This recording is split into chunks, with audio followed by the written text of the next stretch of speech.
Brother B.A. Ben Abraham, and I'm your host of the Man Up segment on Debate Talk For You platform. The objective is for all brothers from different walks of life to come together, link up, and build on matters concerning all various stages of life. If anyone would like to reach out on concepts and ideas, you can reach Brother B.A. at radicalrhyme1984@gmail.com. Again, radicalrhyme1984@gmail.com. Tap in. Let's build. Shalom. Shalom.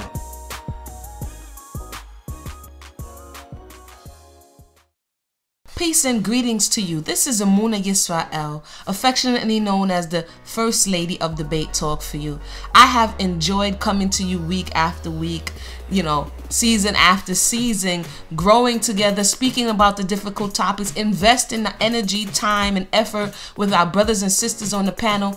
Today, I would like to come to you with an opportunity for you to invest in something that I've been working on and that's near and dear to me. It's called the Yummy Cottage. You can learn more about it at www.gofundme.com/the Yummy Cottage. We're currently fundraising so that we can get it off the ground, and your help would be appreciated. Once again, www.gofundme.com/the Yummy Cottage. Check the link in the box and hope to hear from you soon.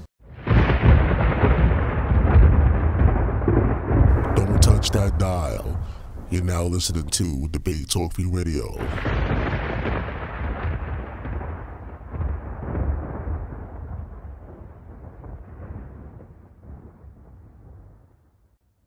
Brother B.A., welcome to the show.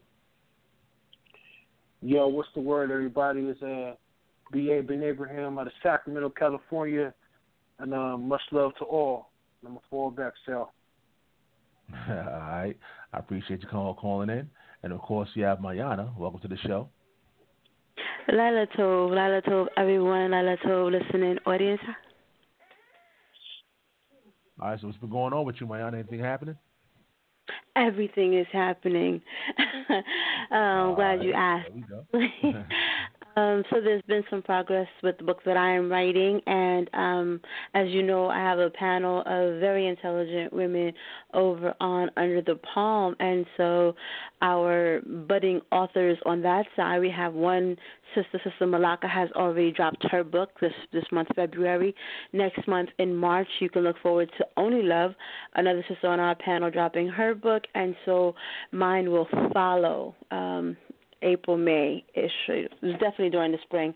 And so we're looking to keep feeding the people. Speaking of feeding the people, Emunah, who's also the hostess here and on Under the Palm, she is making amazing progress, Soraya, with the Yummy Cottage. And so I want to encourage the listening audience to continue with their support on that endeavor, because in more ways than one, Emunah is in the trenches and feeding the people. So we also have the Hanashim Outreach, which is the Sisters Meeting Group, the New York chapter, and so we'll be meeting this Sunday at Panera Bread in downtown Brooklyn. Also, we hold Bible study every other week. So we have 2 meetings every month. One is a general meeting and one is the Bible study. So your girl has been busy out here in Brooklyn doing the work of the Most High. Yeah, I know Mayanah be grinding. She be grinding, doing her thing out there. But in regards to UTP, do you? I know it's early, but do you know pretty much what the topic's going to be for next week, or are you still working on that right now? Definitely. That's a great question. Actually, our next topic is called The Doctrine of Demons, and it is actually a great follow-up to tonight's topic, which is the sons of Belial and the Wailing women, because the same concept will carry over going into next week. So, Monday night is ladies' night here on Debate Talk For You, and so Emunah and I are actually going to kind of overlap a little bit in the topic. So it'll be a great continuous conversation. And I think that when the people start to really delve into the issues that we're going to bring out tonight, they'll be all the more excited about the conversation as it continues into next week. All right, you heard it here first. UTP topic early. Make sure y'all tune into that, 8 p.m. Eastern Time. And today's topic, for those who just joined it, as you just heard, Sons of Belial and the Wailing Woman. Once again, that number is 319-527-6239. We have Brother BA hosting the Man Up segment. Let the family know what's going on this Wednesday, brother. Let them know. Man, for those who don't know, we got a special treat coming up on the Man Up segment this Wednesday. It's my man Blue the Hebrew and the brother Belial. They're coming with a concept that's not commonly taught within the so-called Christian or Hebrew Israelite / religious community. It's called the Christ consciousness. It's more so of a metaphysical aspect of the New Testament. Something that I most definitely am looking forward to, because I've heard brothers in the past touch bases on it, kind of expound on it. But Belial and Blue, they're going to bring out information based on their research and how they see that this concept can be effective within the black community. Well, not just the black community, it's overall for human beings. So even though a lot of brothers, we have our disagreements, but when it comes to brothers building, I'm all for it. So I'm looking forward to it. Most High willing, we all be edified and we can all glean and learn something from it. All right, once again, that's Brother BA hosting the Man Up segment right here on Debate Talk for You. Make sure you catch it this Wednesday, 8 p.m. Eastern Time. Make sure you call in. Brother BA, we had some conversations about where you want to take the Man Up brand, the segment. Let the family know where you want to take it. And also, we also spoke about adding other people to the program. You can probably, put out your email or contacts for those who want to reach out to you. You can do that now. Okay, yes. If anybody's interested in concepts or ideas from the Man Up segment, well, let me start first. The purpose of the Man Up segment is about men coming together and talking about the issues that men don't commonly talk about amongst ourselves. And as men, if we're supposed to be the leaders of our household, and we're supposed to be the masculine principle when it comes our dominant or ruling in the masculine space by being a front runner and protecting our sisters, then we need to understand as men there are some things we need to deal with. And what I tend to notice in the so-called Hebrew Israelite community is that a lot of the brothers, they are overly militant. They're not in tune with the spirit that they claim they are. A lot of brothers hate women. A lot of brothers lack the feeling of, I would say rather, when it comes to emotional topics, brothers take it as if, oh, you're weak or something's wrong with you or you're not a man when you talk about emotions. But as men, we go through emotions as well. And I tend to notice how the brothers move and how they conduct themselves. There's a lack of communication. And then I also see that there's somewhat of a hate for themselves. And why I see that, I see how they treat the sisters in the community. And the reason why I can identify with it because I used to have the same way of thinking. I used to blame everything on the woman. I used to always make it seem like I was innocent, like I've done nothing wrong, and my woman is so evil. She's just so wicked. She bullied me, and she made me do the things, or she made me do the mistakes that I chose to make. And I see that spirit. I see a homosexual spirit within the Hebrew Israelite community. And I'm not scared to say it. I know a lot of my brothers don't even like me for saying that, but that's what I see. And I'm not here to fickle people's ears. I'm not here to sound good. I'm here to address what needs to be spoken and that needs to be talked about within this community. So the Man Up segment is about brothers coming out, manning up on these topics that we don't want to talk about, and coming with solutions so we can be more effective as men, not just black men, but human beings, period. So when it comes to sisters like Emunah and Mayanah and Sister Ashanti and the rest of the sisters who are under the palm and the other sisters who are active on the Debate Talk for You brand or various other platforms, when I see how they conduct themselves, I see how there's order amongst them, I always see the brothers always saying, well, you know what, the Most High is the God of order. But I tend to notice that what the brothers will do, they always want to use that order call when the women are speaking. So I'm sitting up here like, hold on. If the God we believe in is the God of order, are the sisters out of order? Or are we out of order when we come against them for speaking? Because at the end of the day, they're human beings. Who are we as men to tell another human being who is manifested, who the Most High has put His image upon? Who are we to tell them they can't speak? Who are we to tell them that they have to be domesticated to the rule of the iron fist of the so-called Negro? Who are we to tell them that? So as men, we need to get to a point to where we need to identify with the issue, identify with our own issues, and realize that we are part of our problem. It just ain't the women; it's the brothers. They are lacking as well. It takes two to tangle. It ain't just one bullying the one. It's two. The men are out of order, and the sisters are out of order. And one thing about the sisters, what I noticed, is the sisters are able to admit it, call it for what it is, and fix it. But the sisters can't do it by themselves. The brothers got to meet them halfway. There, I help me. So the Man Up segment is it's not about promoting feminism, because brothers ain't got at me about that. And the brothers who get at me about that, they lack the understanding the concept of feminism. Our sisters are not promoting hate for men. They're not promoting they don't need their brothers. Our sisters love us. So why do we want to turn against and act crazy towards our helpmeet, our Azer? That's what they're there for. They're here to uplift us. They're here to preserve us. They're here to bring the best out of us. But for some reason, as men, we want to act like the imperialists or the Gentiles. If we Israel, why are we acting like the other nations? We talk about we Israel, but we act like the slave master. So the Man Up segment is about brothers identifying the error they've in and coming with solutions. Now, if anybody wants to come and bring out ideas and concepts based on healing men and how men can come together despite what doctrinal differences we may have, my email is radicalrhyme1984@gmail.com. Again, radicalrhyme1984@gmail.com.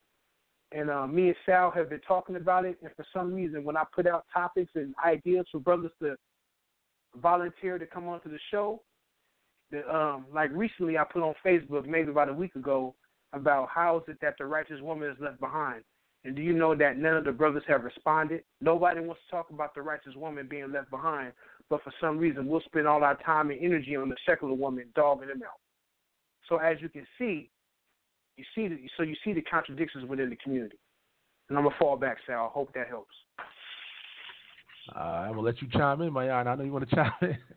I'm going to bring you into that. But once again, we're just waiting for Emunah to get here. She's going to be here real soon. But the number is 319-527-6239. Again, today's topic today is Sons of Belial and the Wailing Woman. Again, we're just waiting for Emunah. Once she gets here, we're going to get the show started. But in the meanwhile, Mayanah, what do you want to say about that? Go ahead. Well, I've never actually listened to the mission statement of the Man Up segment, but I must say that I'm impressed and appreciative and grateful, because it's very rare that there is a platform that is dedicated to that type of reconciliation coming from the masculine principle. Very often I see it coming from the side of the women. The women are always reaching out and trying to pull in the men to have a conversation, but then the men are very much like too many words. They start to shut down after there's too many words with a woman. Although it's interesting to watch the men speak to each other for hours on end, but a conversation with a woman becomes wearisome after just a few minutes. And so to hear that the men are taking it upon themselves to say, let's look at ourselves and some of the ideas we've been kicking around and protecting amongst ourselves that encourage this kind of disconnect and miscommunication with our women, and say, well, maybe this isn't working for us anymore, and maybe there's something we overlooked and there's something we need to revisit. And I think that type of introspection and saying saying to oneself that the woman has a function and a purpose that benefits me, and that it's not to my benefit to continuously deactivate her, to continuously diminish her, to continuously silence her, because there's something in that voice that maybe I need to hear, and that there's something, and the women also, I won't say that the women are the are the cure-all. That we're all in this, diseased and infested state, and if only there was more people listening to the women, we'd all be fine. But I think that it's because, from my observation, I have seen that it is because everyone is protecting their space and not. Women are in defense of their space, the men are in defense of their space, and so this idea of meeting on common ground doesn't really get fleshed out. That opportunity doesn't get met. And so I liked hearing B.A. say that he's willing to pull the coattail of the men, because that's a space that we're not welcomed in. We're not welcome to tell even though you would assume that we would have this kind of sibling relationship, again, because there is this idea of protecting the masculine space, the men won't let us in. It's the boys' club, we can't get there. And although B.A. used the word homosexual, I tend to use the word homosocial, because I'll remove the sexual component. It's a sensitive. It's a sensitive kind of bar to the man. So I tend to say homosocial. It's the way they socialize. They socialize with only each other. I don't think they're necessarily having sex with each other, but they are socializing with just themselves. And so this is a very homosocial environment that excludes the woman.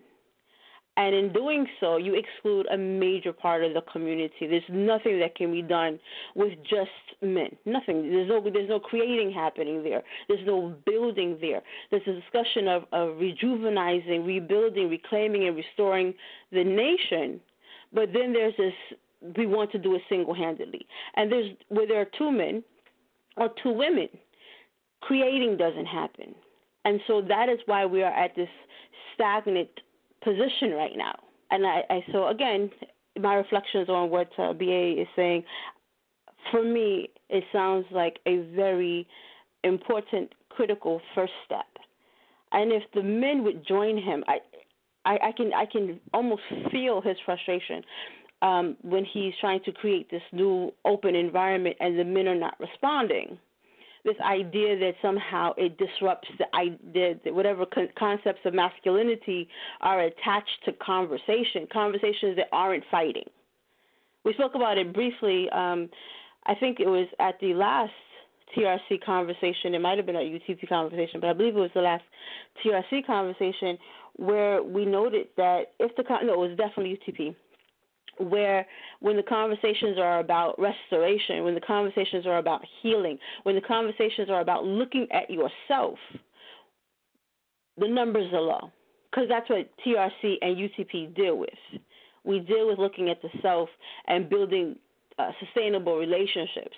That's not as tantalizing, it's not as stimulating as Meet Me in the Lion's Den. Right, it wasn't as exciting as when we challenged some of the concepts and intentions of a vocab Malone, for example. That I think is still receiving views and ratings. That was done some months ago, but it was stimulating. It was evidence that we were out in the field and digging up sort of this more combative and adversarial spaces, and we like that. We still have this entertainment component that we're attracted to. We still even though we have claimed to have left the churches where they spent all day stimulating us with their songs and they're hopping up and down and they're humming and humming from the pulpit, we miss it. The performance, we miss it. So we still gravitate to those things that stimulate us. And we get stimulated in the Lion's Den. We get stimulated by the debates. We get stimulated watching each other. We claw at each other and others. And so these opportunities where the man is saying, let's sit down and have a conversation that doesn't end in someone leaving bloodied and destroyed, but rather we're rebuilding together. To me, that's revolutionary, and I'm very, very glad to be able to observe it firsthand in my lifetime. So for that, I would thank the brother B.A. And much love to you, sis. Appreciate your words. Sal, you mind if I just say a few words before we get going, or is he more than... Yeah, go ahead. I was going to let you respond anyway, but I just want to let the family know also that I just got word from Emunah that she's going to be here in the next 10 minutes. She's going to be here in the next 10 minutes. So, and for those just joined in, today's show is entitled Sons of Belial and the Wailing Woman. Again, that number is 319-527-6239. By the way, War, if you're out there, you got to press number 1.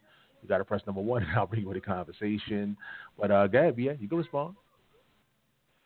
No, I just wanted to land back off my sis and what she was saying, how it could be frustrating. She understands my frustration. It's more so of me just like I want to reach out to the brothers, and I believe that a lot of the brothers, well, let me just make a clarification. When I said the homosexual spirit, and I understand your point, sis, but my thing is that I just see a spirit. I see that spirit because it's like the brothers want to click up and they want to click up. But when it comes to about build, like we always talk about nation building, and I'm like, okay, let's talk about nation building. But how you gonna have nation building without your sisters? Ain't no nation happening without a bunch of women.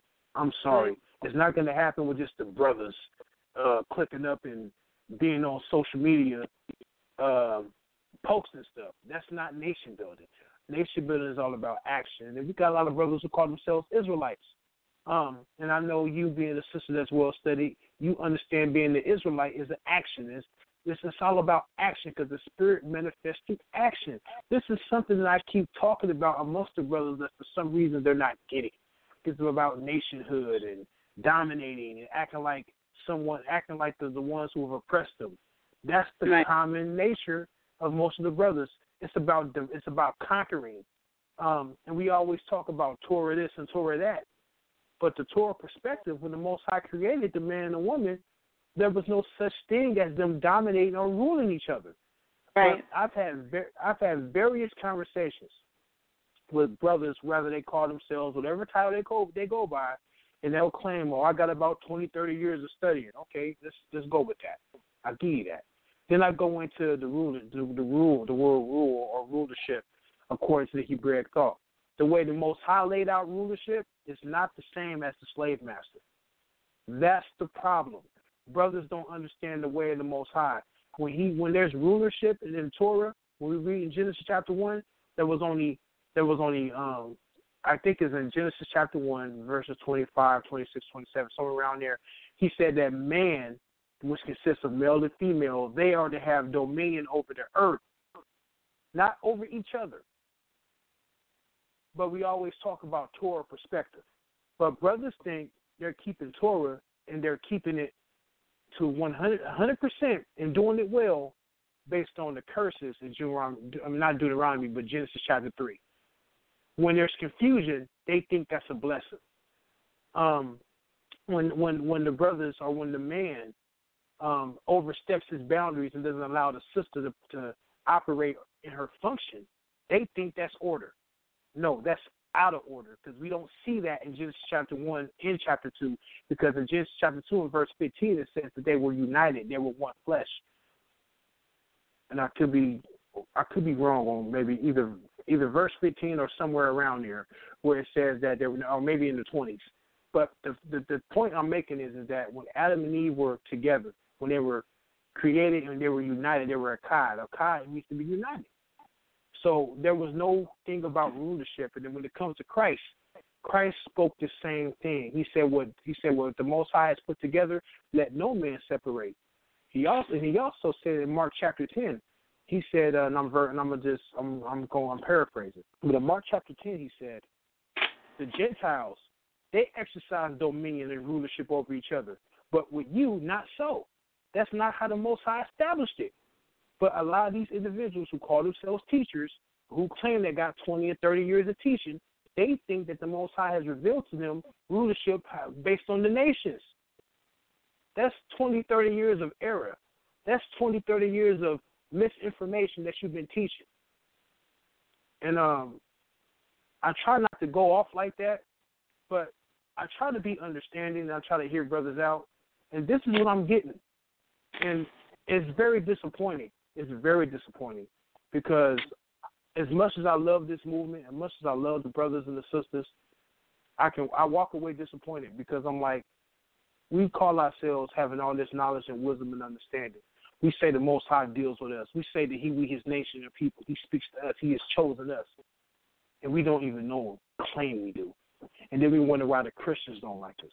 We wonder why people who are unbelievers don't like us, because we are so fascinated of making ourselves look good on social media, or making ourselves look good through various eyes that are upon us, that at the same time we lack understanding of the Spirit. And that's why that first generation that come out the wilderness, and I hate to say this, a lot of people going to probably tear my head off, but this generation, do you think this generation going to be restored either? That's just something to put out there and think about. I'm going to fall back. All right, once again, it's the relationship challenge, y'all. Right on Debate Talk for you, challenging all things right now. And Mayanah, I know you want to probably chime in, but once again, family, that number is 319-527-6239. I see we have more and more people calling into the show. We appreciate the family. Again, we're just waiting for Emunah. She's going to be here with us real soon. She's going to give me the word, let me know. And again, today's show is entitled Sons of Belial and the Wailing Woman. All right, so get your pen and pads ready. Make sure you take down some notes. And I'm going to let Mayanah chime in. But I do have a question also for BA in regards to some of the brothers, that want to probably possibly join on in the Man Up segment. But go ahead, Mayanah. Okay, I'll make it brief so you can go ahead and kind of flesh that out. I wanted to address, and I like the fact that we're actually warming up the audience and warming up the seat for Emunah, because all of this is perfectly in line with what we're looking at this evening, this idea of the sons of Belial and the Wailing women, because there are so many doctrines that are organized around an errant understanding. We do find that the men are pushing away the women and using the scriptures incorrectly to do so. And as the brother pointed out, there are those that are saying that they have 20 or 30 years and that they can't possibly be wrong because they have been repeating what amounts to madness for decades, simply because they have been able to do it uninterrupted for decades. What you don't hear them saying is that they have been studying and interrogating this material for decades. I've been living in this culture for 25 some odd years or more, and I evolve constantly because I'm constantly challenging and being challenged and looking at the text and saying, okay, well, this is what I was told. Let me see if it bears out. If I put it against this light, if I put it against that light, if I look at it and turn it, is it all the same? The Most High is not the author of confusion. It will stand up. And so where there are errors, there are errors. And I have to be humble and say, okay, I learned incorrectly. The point of being able to survive in this truth for decades is to remain teachable. The moment you ascend into the clouds and you are too good to be questioned, you're too good to question yourself, then that growth ends. And when something ceases to grow, it dies. So walking around as the living dead is nothing to boast about. The brother B.A. brought up Genesis 1, and he looked at the concept of rule that we find in Genesis 1. And this is very important because the Most High tells us that he gave us the end from the beginning. So when you see the Most High telling you, I've already given you the answer. I've already told you how this is going to end. Just go back to the beginning. The answer is there. We go back to Genesis. And we see in Genesis, and Emunah and I have covered this in one of our live videos. I will go over briefly as we wait. But there are two ideas of rule or dominion happening in Genesis 1. The first is mashal. It's a passive rule. And the word is mashal. And we see that the moon and the sun is given the charge to rule in the heavens. One rules the night and the other rules the day. The word rule there is mashal. Later, we see the Most High gives the task of dominion over the air, the land, and the sea to the male and the female, to the Ha-Adam. And Ha-Adam is told that he would, because it's the masculine and the feminine principle in one at this time. And we see that bearing out in Genesis 5 and 2, Genesis 5:1, Genesis 5:2 tells us the same thing in the reverse. Male and female made he them, and he called their name Adam. We find that in Genesis 5. So Ha-Adam is tasked with having dominion over these elements, over the beasts of these elements. And as B.A. pointed out, not over one another. The word for dominion in this case, this idea of ruling over and having an active rule, because this is what they're doing. This is an active rule. The Ha-Adam has an active rule, and that word is Radah. It's not Mashal. It's Radah. So now we see two concepts of rule happening. Both of them have the implication of dominion. So we see the sun and the moon have Radah, and Ha-Adam has this task of Radah, Mashal and Radah. So the question becomes, what does Genesis 3:16 say? Is it the passive rule, the mashal, like the sun and the moon have, or is it the active rule that Ha-Adam is given, the Radah? We find in Genesis 3:16, the word for rule is mashal. It's passive rule. It is not the active rule Ha-Adam got. It is the passive rule that the sun and the moon have. And what we notice that when the Most High gave the sun and the moon to mashal, they mashal in their space and in their time and in their place. They don't try to cross over. The Most High said that He is going to divide the night from the day. There's a division there. So what the Most High sets there, when He gives division, is He puts order.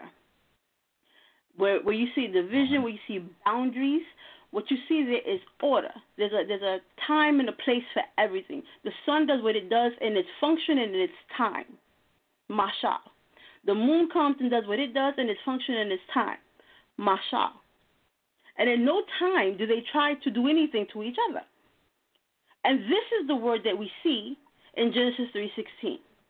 Mashal. It's a passive rule.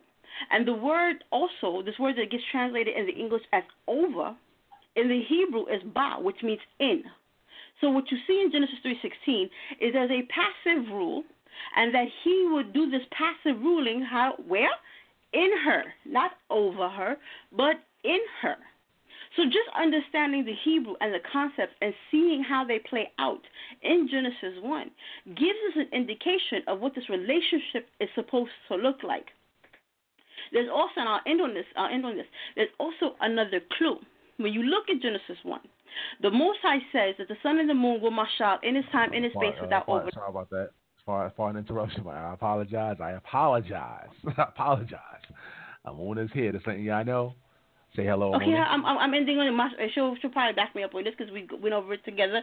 But welcome. I'm gonna end on this note.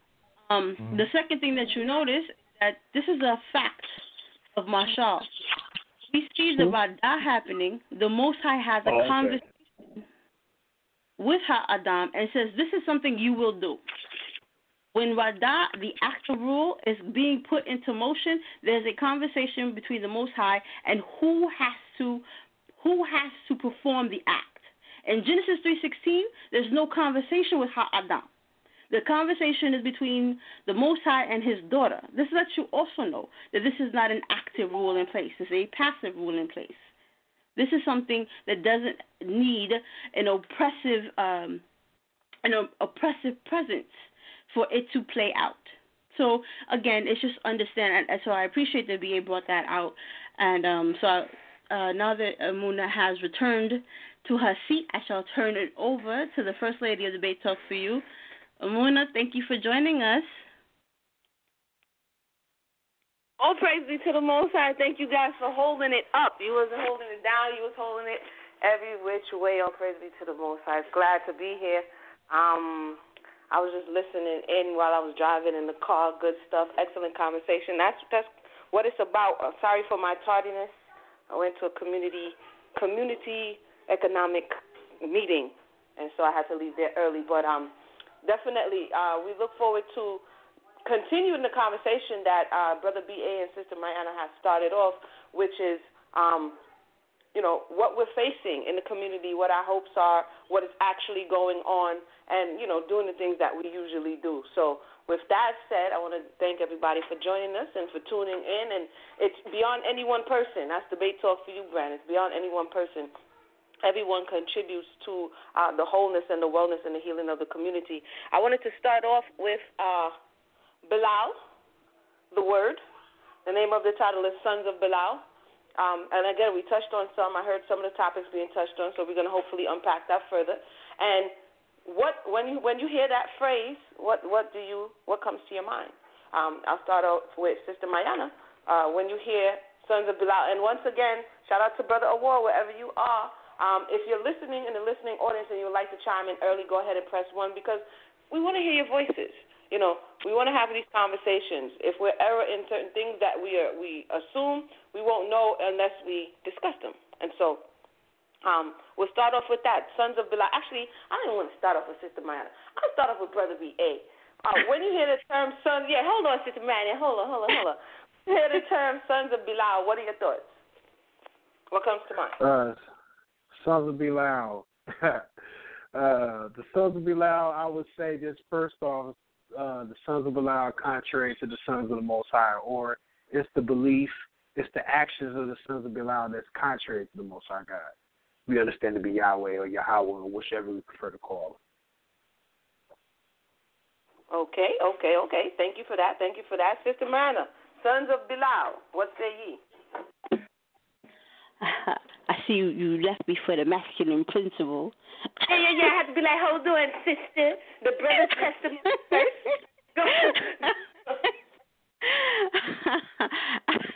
No, I'm playing with you.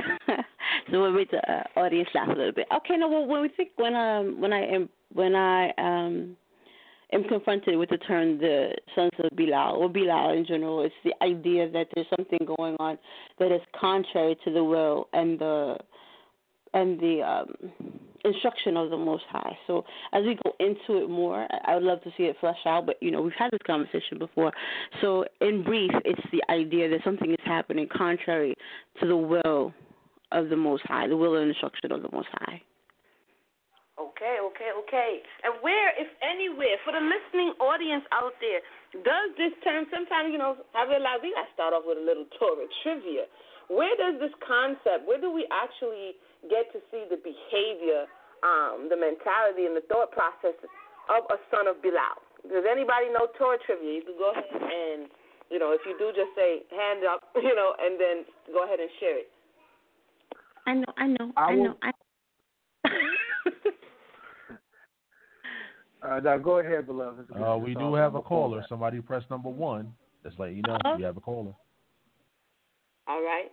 So we're going to come to the caller in a second. We're going to go to BA, then Sister Mayanah, then we're going to come to the caller. The Sons of Belial, where can we go to if we're new to this? We don't know what's going on. What are they talking about? They speaking some strange language. Where does this appear? And what is the behavior? You can just give us one, and we'll pass the mic to Sister Mayanah so we can do this communally. Go ahead, Brother BA. I would say, I don't want to say necessarily that these were the Sons of Belial. We read in the Torah, I'm gonna say Genesis chapter 6, you got the sons of the Most High, and you got the sons or the daughters of men, which we understand to be the common folk, and how there were some things going on that didn't sit well with the Most High, because it was the actions and the conduct. So I wouldn't go that far, and I could be off, but that's the first thing I'm thinking of. That's what came to mind. Thank you so much for that, Sister Mayanah. I have so many. Okay, but I'm going to I think the one that most people might remember would be Eli's sons are likened unto the sons of Belial.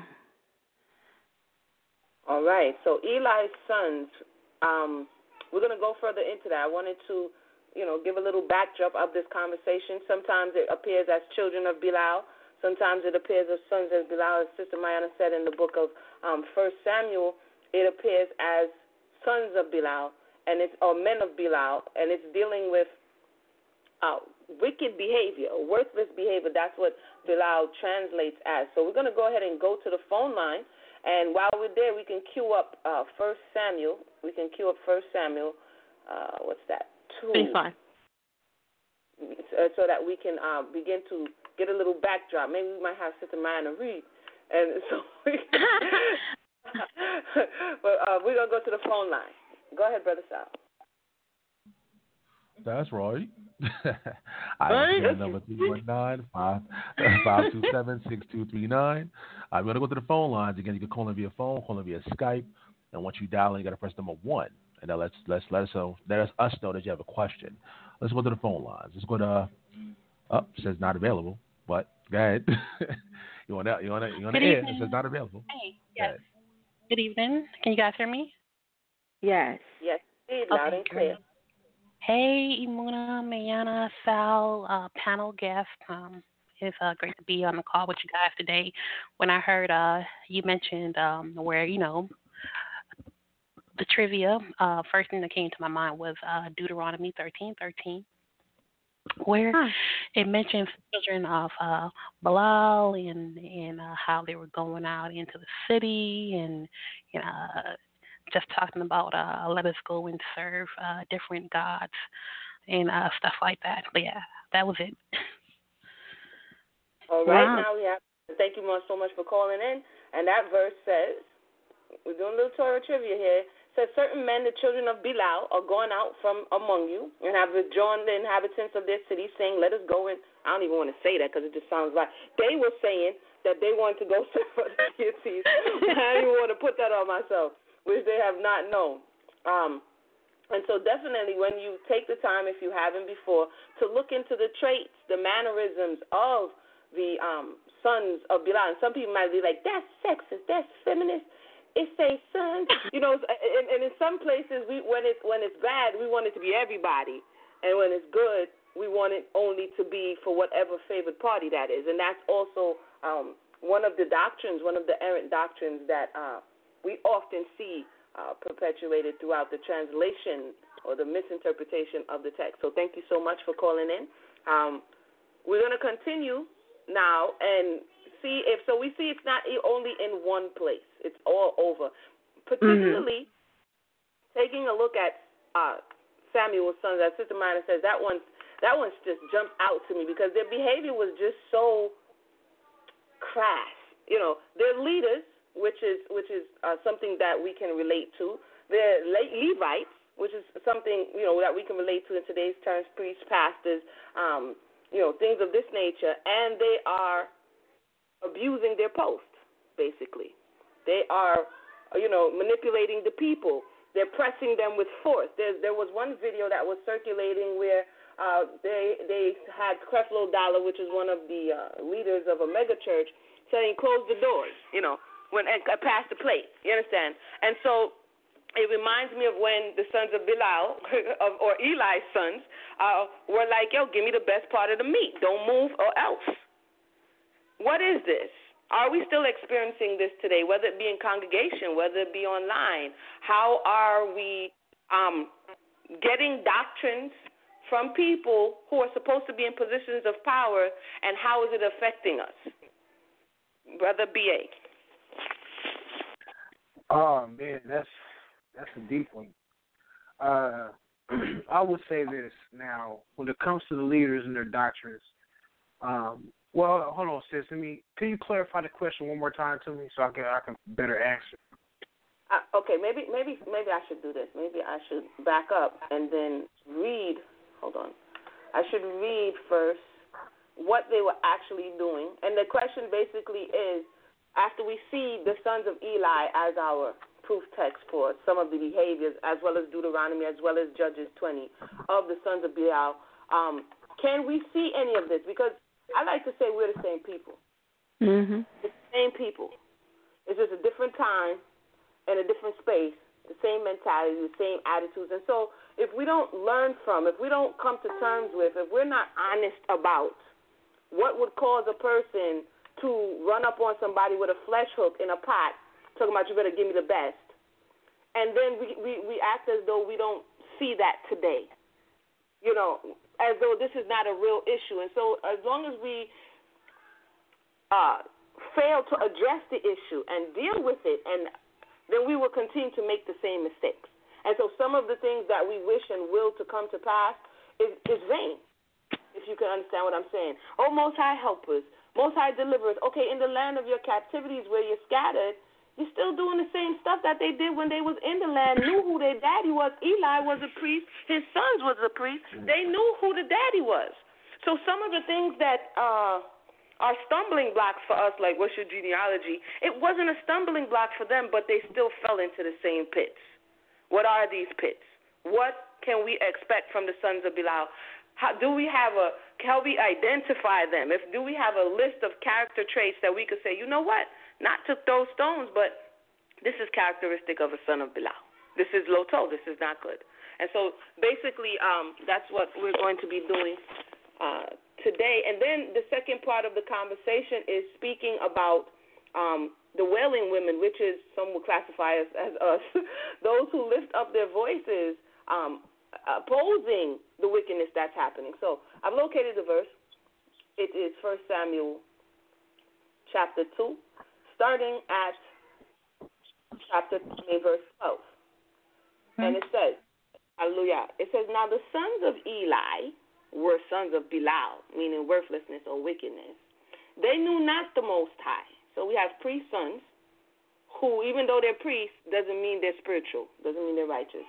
And the priest's custom with the people was that when any man offered sacrifice, the priest servant came with the flesh hook. Oh, sorry, I just inserted flesh hook.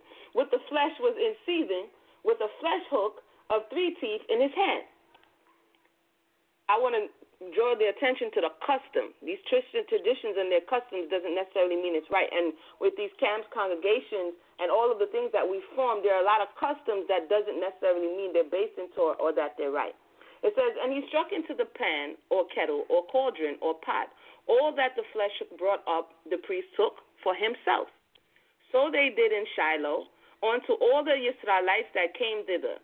Also before they burnt the fat, the priest's servant came and said to the man that sacrificed, give flesh to roast for the priest, for he will not have sodden flesh of thee, but raw.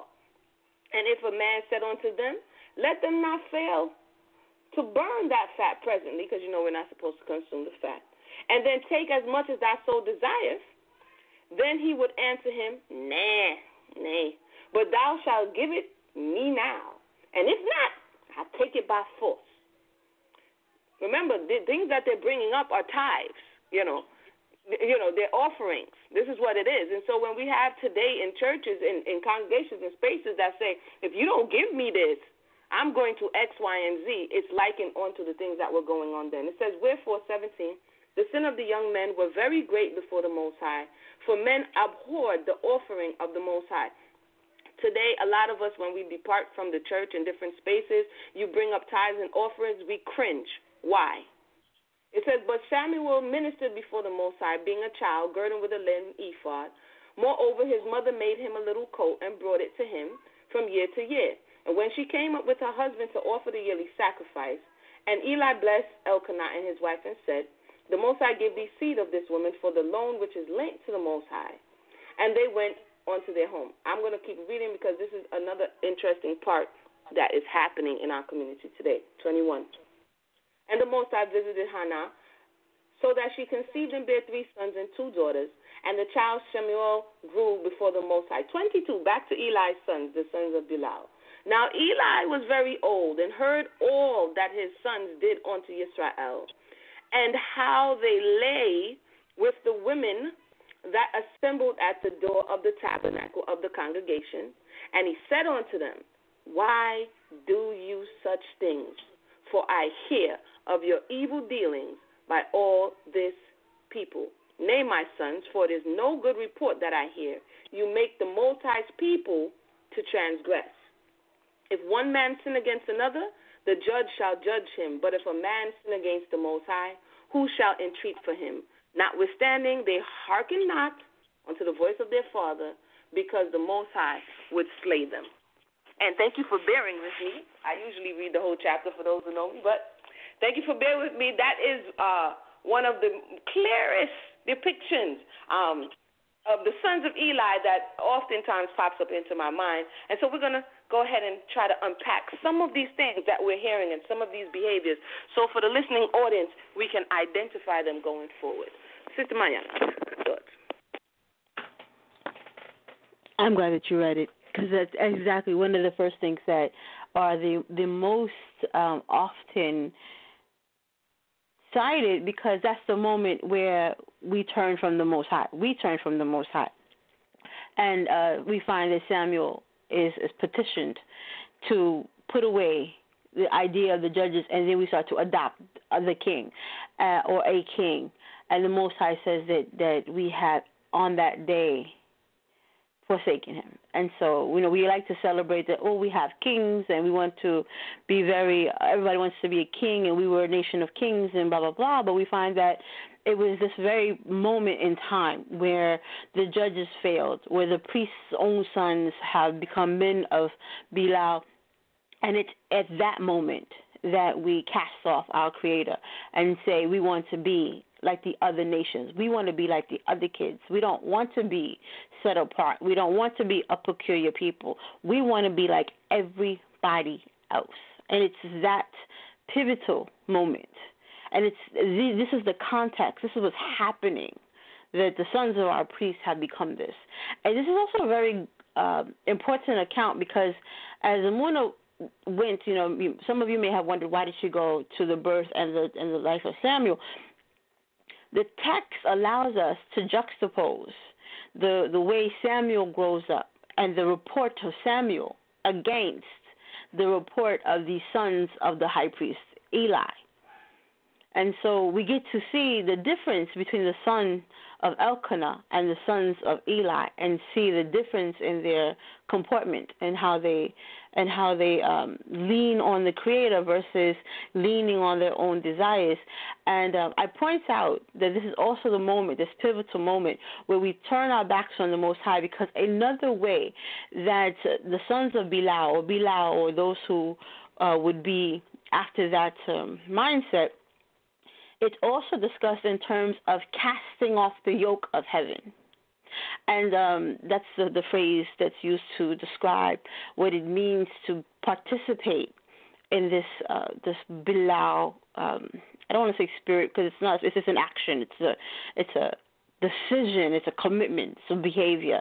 And so this Belial behavior that we adopt, it's a casting off the yoke of heaven. And this idea of the yoke, it sounds very flowery, so I'll break it down briefly. To give another familiar idea, in Amos tells us the two can't walk lest they be agreed. This idea of being yoked together, that you don't yoke together two, was it an ox and a donkey, I think, but it's two ill-fitted, they're not comparable animals, because the yoke would be uneven.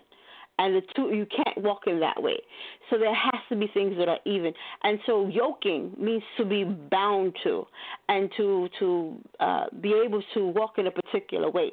And so the men of Belial, or the children of Belial, or those of us who would adopt that perspective, have thrown off the yoke that would bind us to the Most High. That would bind us to instruction. The Most High says, I believe it's a proverb that says I don't want to ruin the proverb, but it's to protect instruction, because instruction is life, or something to that effect. Emunah will correct the proverb. She hates when I butcher the proverbs, but it's to that effect.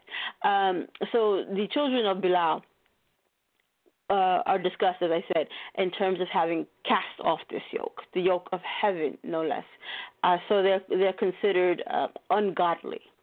And it's interesting to see Dawid use this very word. It gets translated as ungodliness, but in the Hebrew, it's Belial again. It's talking about the waters. I think he's being flooded by the waters of Belial. And so death is around him, and then there's this idea of the floods of Belial, and it says ungodliness. So that's why my original statement was about this kind of separating or departing from the will and the work of the Most High, because Belial gets discussed in all of these different ways of no longer being yoked to righteousness, being in the space of ungodliness, turning our backs on the true and living power, to say we want to be like the other kids. And we know the whole purpose of raising up Israel is so that we would be a light to these nations, not so that we dim our light to become like them. So with that, I yield the floor. Thank you for that. That was the voice of Sister Mayanah getting a little bit more information on these sons of Belial and the Wailing women. Brother B.A., your thoughts on the narrative, any things that you picked out concerning what are the characteristics? And that's Sister Mayanah says this term appears translated as different things in different spaces, but oftentimes that is the term Belial. Brother B.A., the mic is yours. Yeah, when you were mentioning like modern day preachers today, how they fleece to the flock, there's one thing that kind of stands out to me. I'm going to turn to Jeremiah chapter 22. And I'm going to pick it up in verse, let me see what I want. I'm going to pick up in verse 13.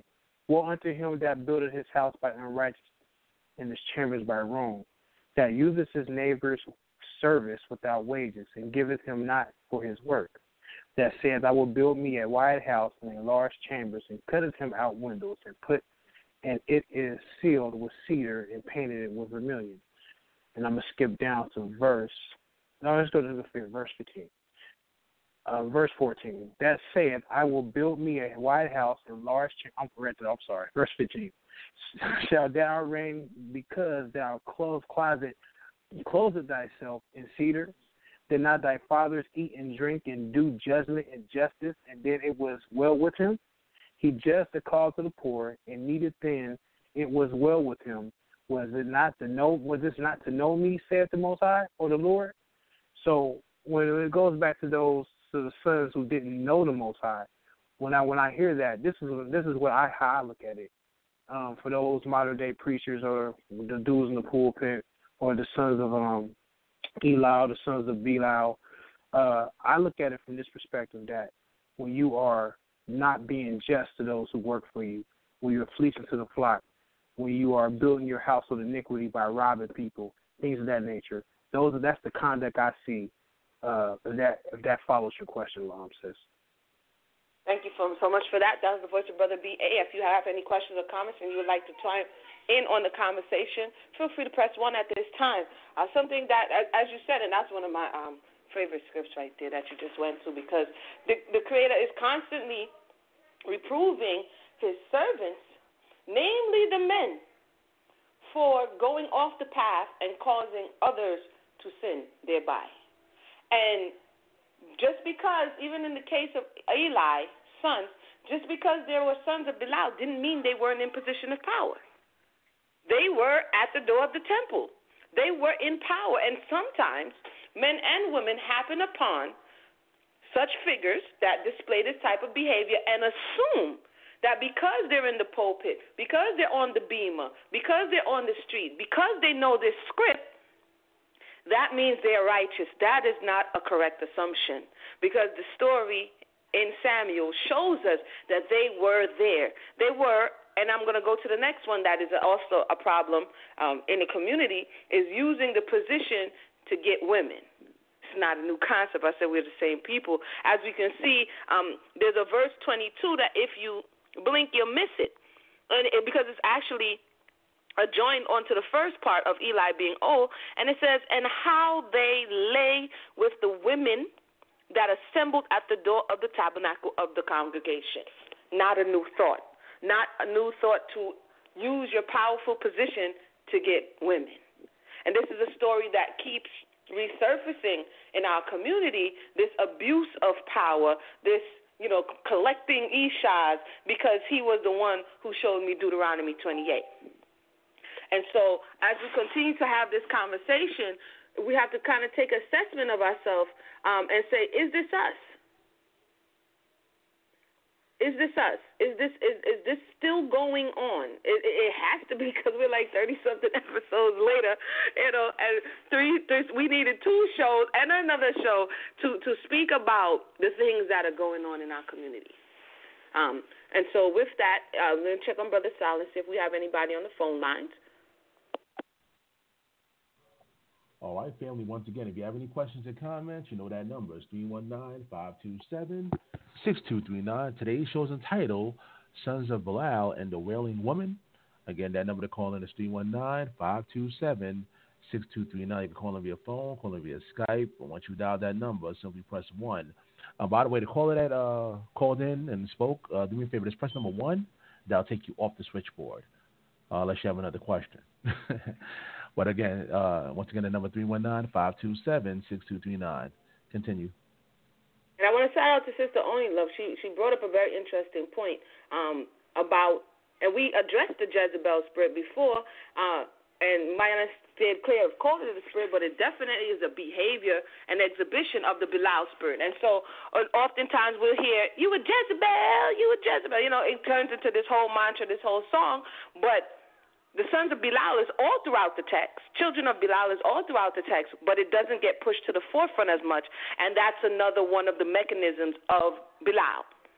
Is I'm going to manipulate you into doing what it is that I want you to do, and I'm going to use whatever I can, and in this case, it's the word of the Most High. In their case, it was their position. It was their leadership. We saw it during the wilderness experience. We see that there's a tussle for power between Moshe and those who feel like Moshe. Come on, man. You ain't the only one who could do this. You ain't the only one the Most High talking to. Go ahead and relax. We got this. And so this is something that's in us. Now, are we identifying it? Are we honest to say, can we speak to mores and teachers who are leaders who are in these spaces, or do they get Tupac on us and only God could judge me? You know, when people step into spaces where hundreds or thousands, if not people, are listening to them, but no one can check them because they're the judge and juror. Your thoughts? How dangerous are the sons of Belial? In this case, we're talking about the sons of Belial and the Wailing women, because the power structure in this space actually is the masculine principle absorbs a lot of the can do, and the feminine principle is told this is what you cannot do. And so, Sister Mayanah, your thoughts?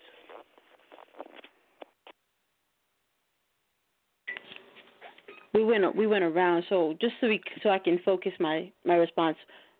What exactly do you want me to respond to specifically? You're doing one of my moves. Yeah, I was doing hopscotch. No, basically, I'm like, here, no, over here. No, we're speaking about the sons of Belial. I'm speaking about how, in present day, we have the manipulation, the exploitation of a position that one has been given or one has appointed onto themselves, and how that the power structure is uneven, and so the opportunity for men or sons to be Belial or children of Belial, in the case of what we saw in Eli's sons, is more prevalent in the community than it is for the, quote, Jezebel spirit, if you can understand what I'm saying. Okay. Excellent point. Because there is a lot of faux fear that where there are too many women speaking, there's this danger of a usurping. They love this, the usurping of the masculine authority. But we find that so much of the errant doctrine has come about because of the men. The women are not the ones pushing out this errant doctrine. Right now, the men have been at the gate. They're the ones recruiting. They're the ones teaching. They have guarded the pulpit with their life.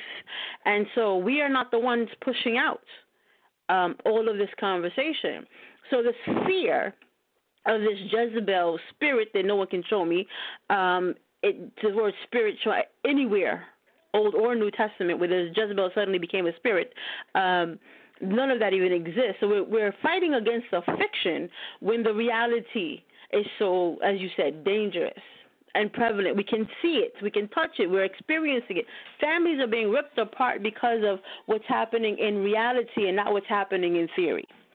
And so there's room for us to really interrogate and examine and unpack what's happening in our actual spaces. And you spoke about the fact that this is more prevalent among the men, because you're correct to say that it is the men in active, they're the ones in active role. They're actively participating in leadership at the moment. They're actively guarding leadership roles at the moment. And so, again, we have to visit this idea of there's this urgent grab fest for authority, and then everybody is hands off when it comes to accountability.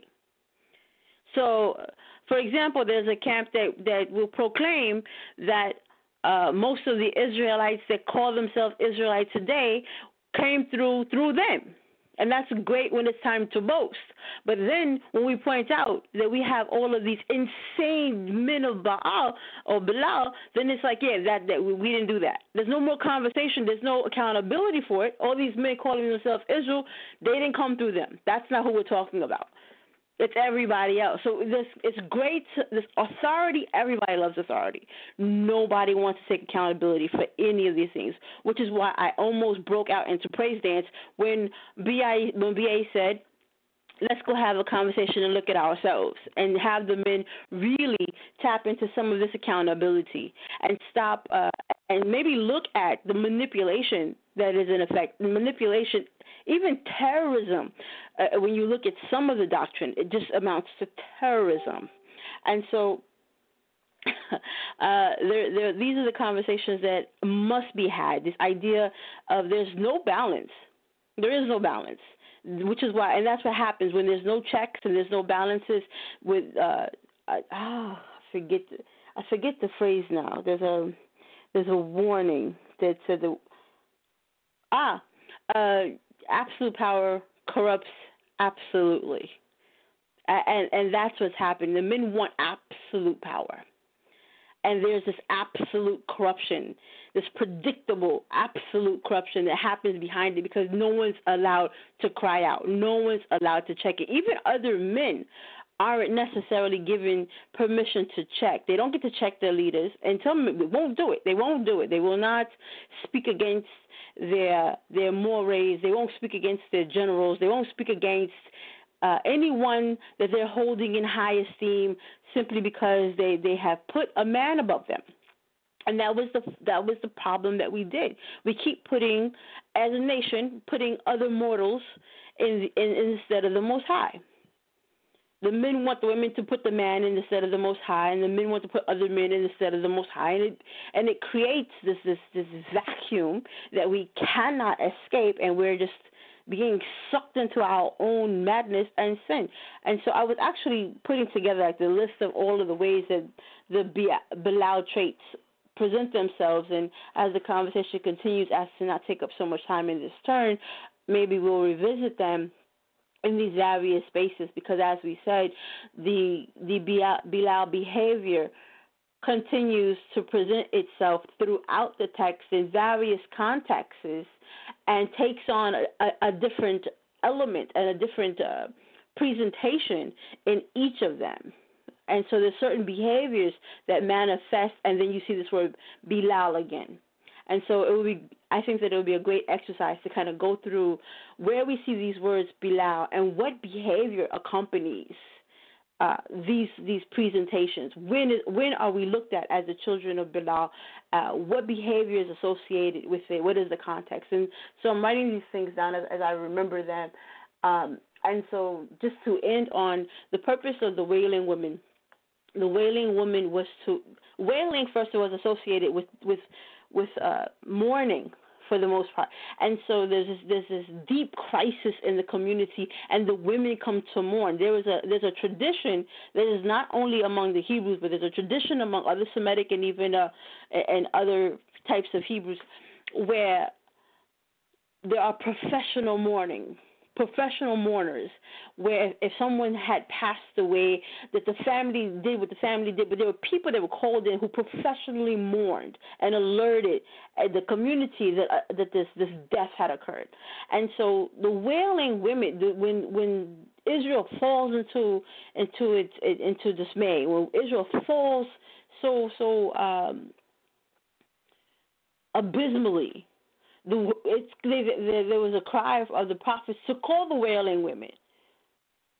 And so we look at that and it's like, okay, he called the Wailing women, but you call upon the Wailing women when there is a death, when there's this kind of abysmal low point, and that's where we were. We need to really appreciate that when we're not operating according to the will of the Most High, when we throw off the yoke of heaven, we die.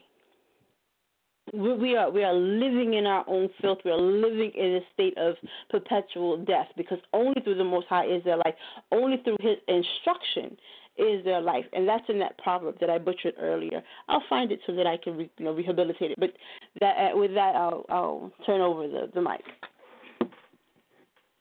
Thank you for that, Sister Mayanah. She's making a connection with the sons of Belial, or Belial behavior, the children of Belial, because women can have worthless behaviors as well, wicked behaviors. In this case, we're talking about those who are in power, those who have put themselves in high places, those who have declared themselves teachers, those who have woven weavy doctrines to suppress, to express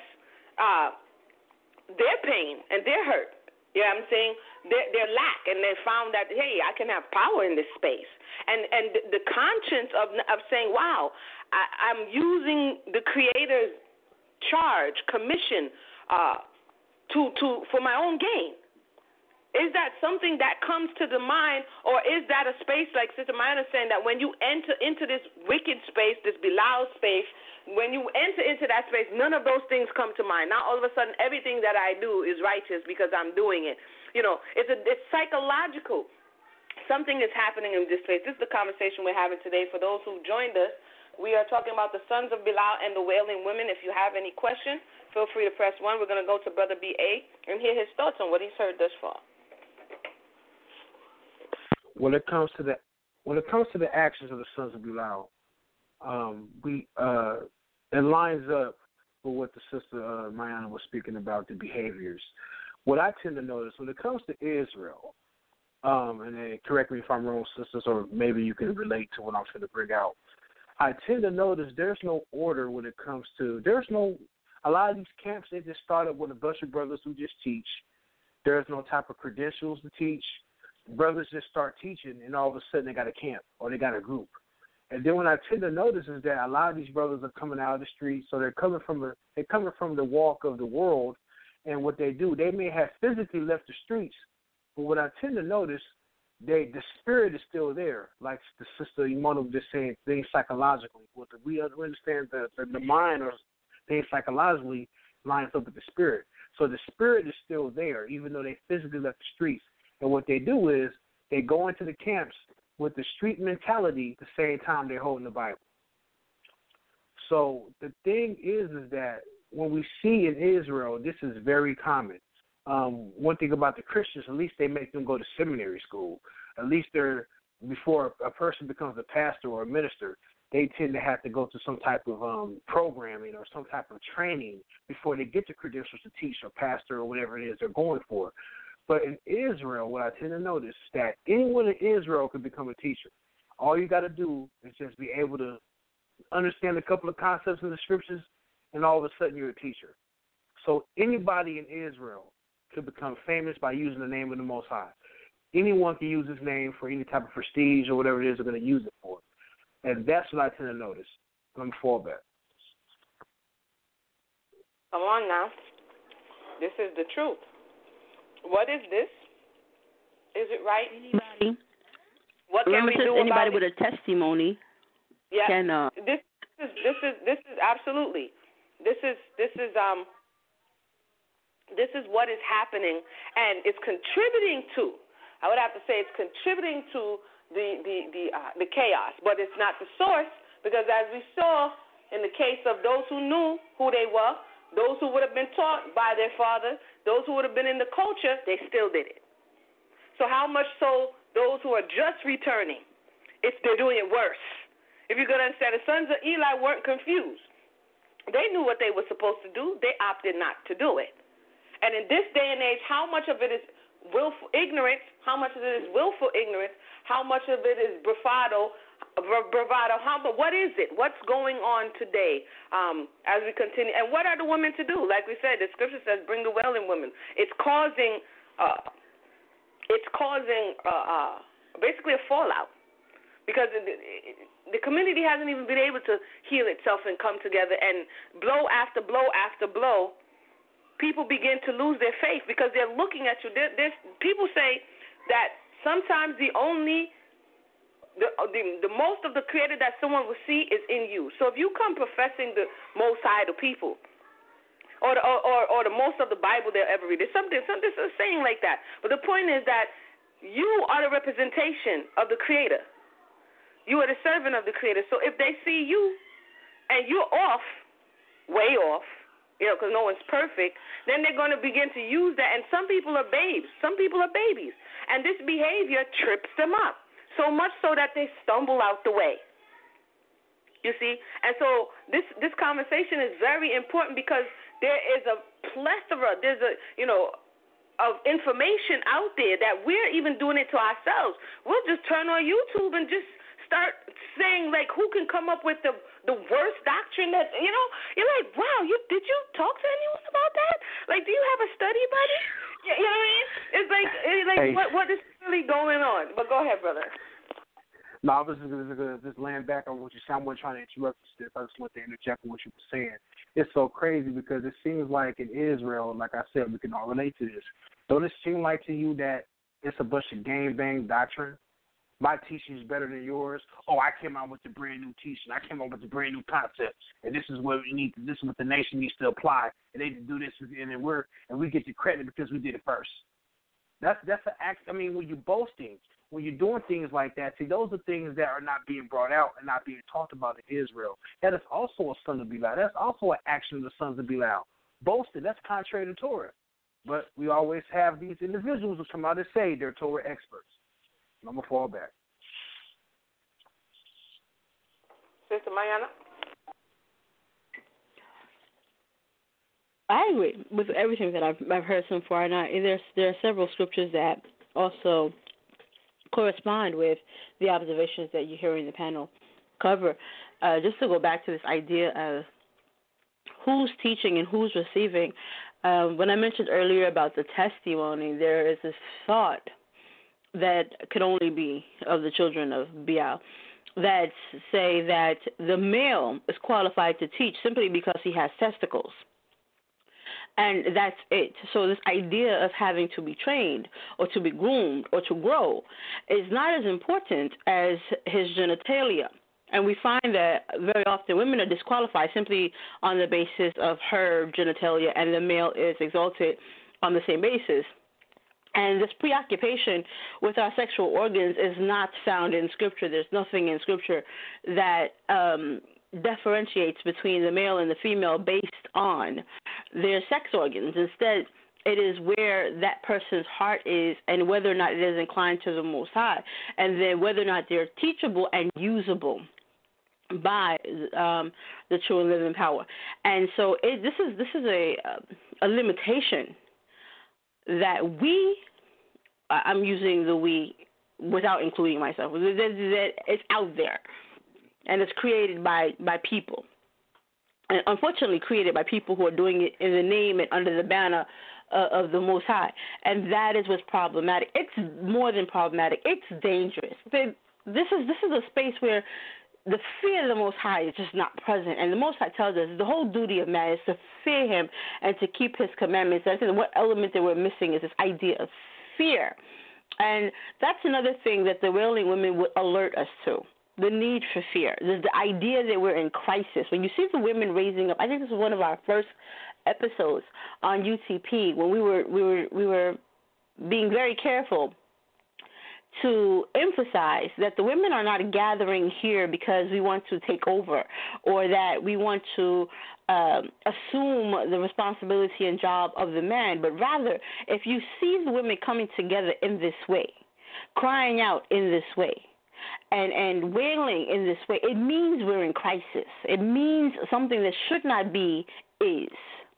Just like we liken it to I live in New York, and those of you who may live in New York or other city and urban spaces, the sound of the car alarm bleeding at 2 o'clock in the morning is annoying. It's upsetting. You wish the neighbor would hurry up and shut down the alarm. Or you rush to get your keys so that you can shut off the alarm if it's your vehicle. But the fact is that no matter how annoying it is to hear the vehicle bleat and cry out in the middle of the night, on the one day that your car alarm fails and a criminal is allowed to break in, you're going to be upset that alarm did not sound. So while everyone is complaining that there are women who are crying out and wishing that we would just be quiet, you are asking for your alarm to not function. You are deactivating your alarm. You are deactivating the principle that the Most High said you can't do without. That is what we do. That is our job. Something is wrong. So when the women cry out, pay attention. Pay attention because thieves are lurking. Danger is afoot. You might be missing something. Yo, sis, can I just say one more thing and I'm going to fall back? The first time that what resonated to me about the Under the Palm show is the sacrificing our children to Baal. Oh, no, I'm sorry, to Moloch. I'm sorry. That was an example of the sisters crying out. That was one thing that resonated and stood out to me. And I just want to say that. Soraya.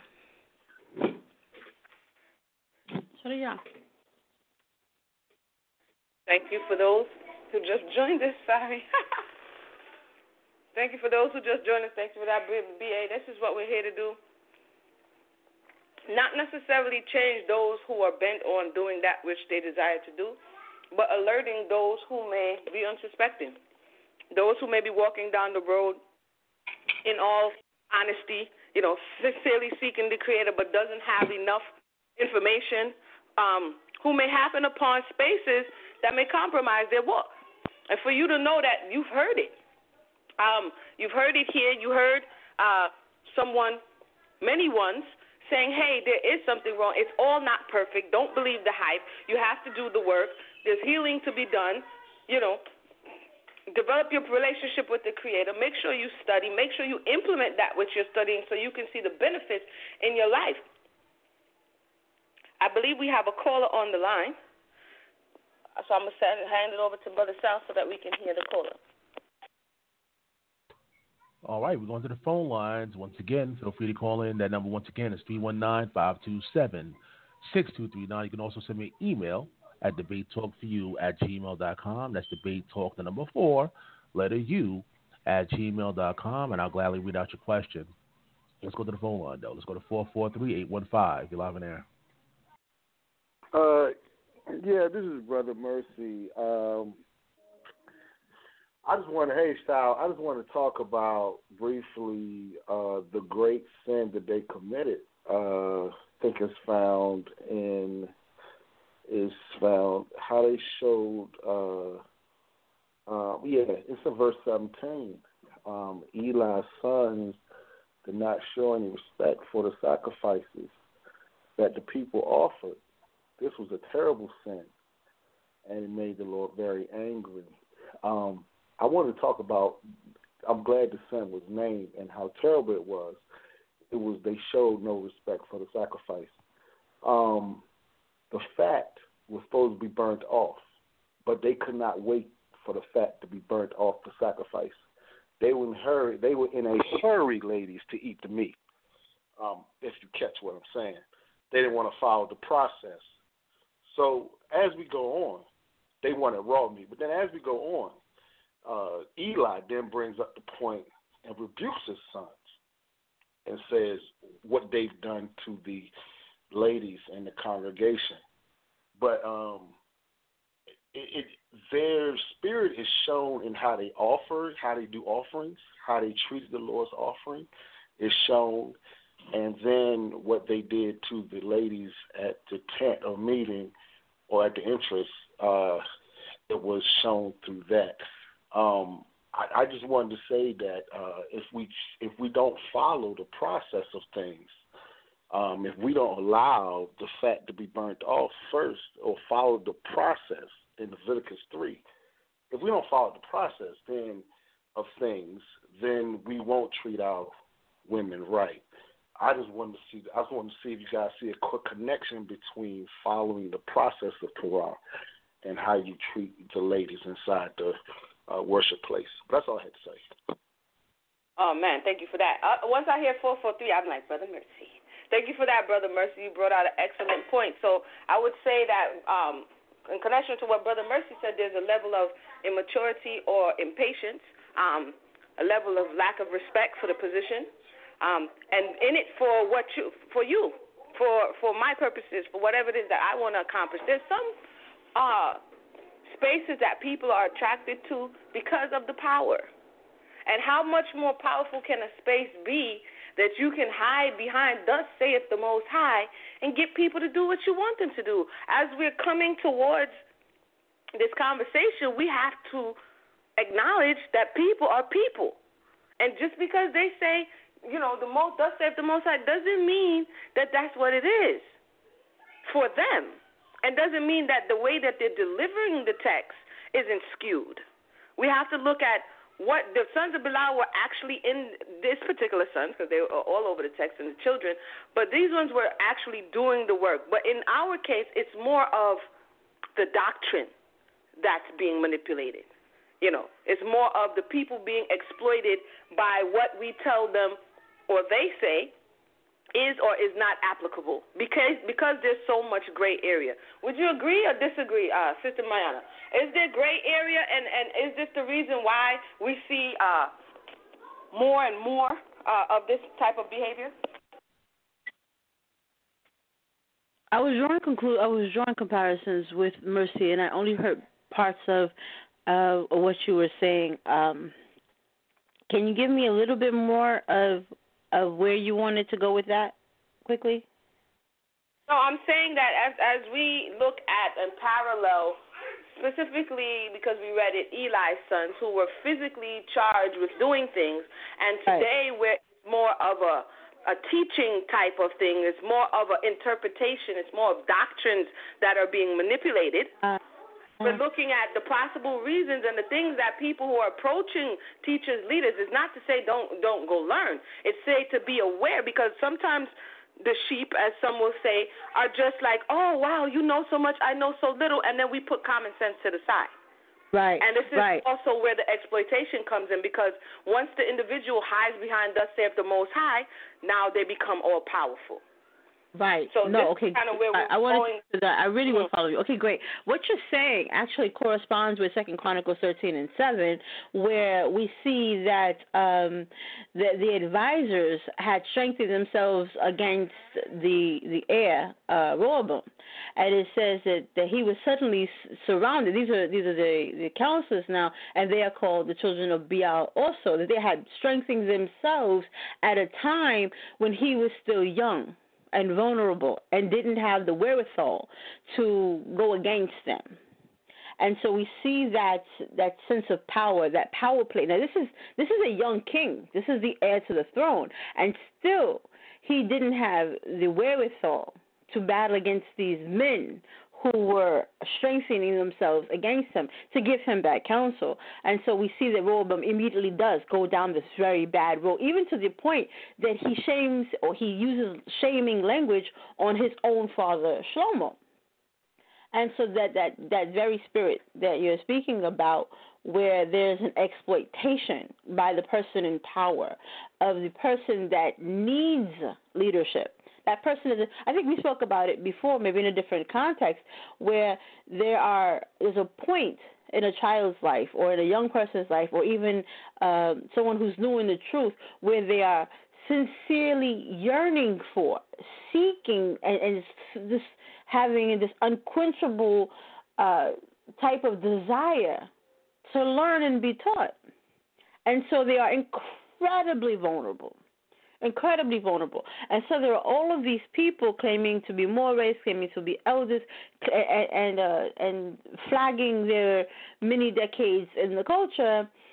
And so the women flock, or the young person flocks, and then they are misled because the person is more invested in their own gain, or as the brother said, in their own fame, than truly ordering the steps of this young person so that they can become usable to the Most High, so they can become pleasing and restore a relationship, the relationship that they're looking for with the Most High. So there's a lot of missed opportunities because we have wolves at the gate, ravenous wolves at the gate. And there is that problem. And then I think you and I and other sisters have been discussing that sisters have been more diligently trying to work our way to the front lines, or to the gate at the very least, so that there is someone who can say, don't step there, that's a pothole. Don't step there, that's a rabbit hole. That's not quite what that scripture says. Let's look at it. Instead of, as has been said by practically everyone, being mesmerized by the show. And to be honest, a lot of this is performance. A lot of this is showmanship. And like I said before, those of us that have come from the churches or other spaces, we like to be entertained. This is why our preachers are so entertaining. They do different inflections and little, ants in the pants dances at the pulpit because we like to be entertained. They hymn and they high and they do all of these things. They rhyme and use alliteration because we like performances. We like halftime. We like the halftime dance. We like the dancing and the singing and the drum solos. We like that. And so we come to Israel, and when we see it, something activates because it's familiar. It's familiar. What's not familiar is saying, okay, let's be serious about what's in the text. And while we're so busy being dazzled by the lights and entertained by the music, we don't have the silence and the quiet to let the Ruach speak or to let the text speak and hear the messages that belong to us so that we can properly communicate with our power. And that is a huge problem. That's a huge problem. And again, this is why women have to cry out, because we have to. If you're wondering why sometimes the voices are loud, it's because we're screaming over the noises of the city. We're screaming over the noises of the choir and the performance of your preacher and your mores and your leaders, because they have your attention and we have to get that. Because we want, and again, the women are, when the woman is the keeper of the womb. The woman is we're going to talk about the womb. Just a quick plug about Hanashim. Either myself or Only Love will give some insight about the womb and why that's important, how it's the seat of compassion and the like, and why this is a uniquely feminine directive, a uniquely feminine charge, and why that's important to know and understand in terms of the function of the woman. And it does correspond with the need for the wailing woman and the ideas of why when we cry out, it is not combative. It is not adversarial. It's not because we hate you. It's for the very reasons that our brother B.A. said. It's because we love you. It's in this spirit of compassion. It's in the spirit of it's necessary to preserve life. To preserve life, and women have a particular connection to the task of preserving life. So with that, I'll yield the floor. And okay, so thank you for that, Sister Mayanah. I'm going to put out some things that I've heard. Sister Mayanah put out the question of one particular teaching saying that only men can have testimonies because only men have testes. There is another teaching that I heard of recent that women don't beget children. Women cannot beget children. I thought this was because of the way in which it was conveyed. We're going to ask today and have a discussion. Again, this is just these teachings come from different spaces, but it's just to highlight oftentimes a thought. Oftentimes things that are in the text are spun in such a way to continue a predetermined narrative. And so if the narrative is to suppress the woman, then the way in which the man comes, because how we think is how we're going to see whatever it is we're reading, okay? And so we condition our mind, and then we read these things into the text. So if we have a bias, either way, we're going to see that. If we have indifferences, we're going to see that. Those are the things that are going to jump out to us. And oftentimes, these doctrines are coming from minds that have not been rehabilitated, minds that have not been cleansed, minds that have not been purged. And again, as we're saying, this thought to, oh, yeah, this is something I could use. As Sister Mayanah said, if you're on a search for truth, there's things that you may have thought over the years, and you say, nah, that's not what that means. But because we begin to stack like Legos all of these different thought processes on these false doctrines, we think to ourselves, no, I can't move that. Because if I move that, then that means this, and I'm not really trying to rearrange my whole thing. That's going to be very uncomfortable for me.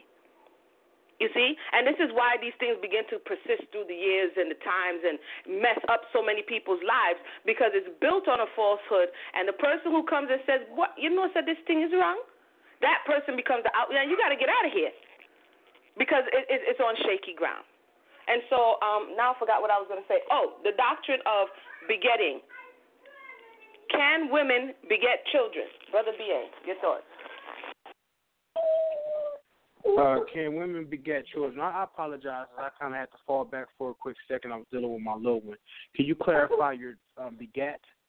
Because, I mean, when you ask me beget children, I'll say, yeah, physically, that's the only way a child can be brought into the world is through the womb of a woman. So is that a deeper question? Or that's sufficient. And don't worry, I'm over here. Anytime I go on mute, it's usually to talk to some babies, so it's all good. Yeah, but, yes, my little one. I'm sorry. Go ahead, sis. No, I'm saying that's sufficient. We'll check on our sister Mayanah and hear her thoughts if women can beget children.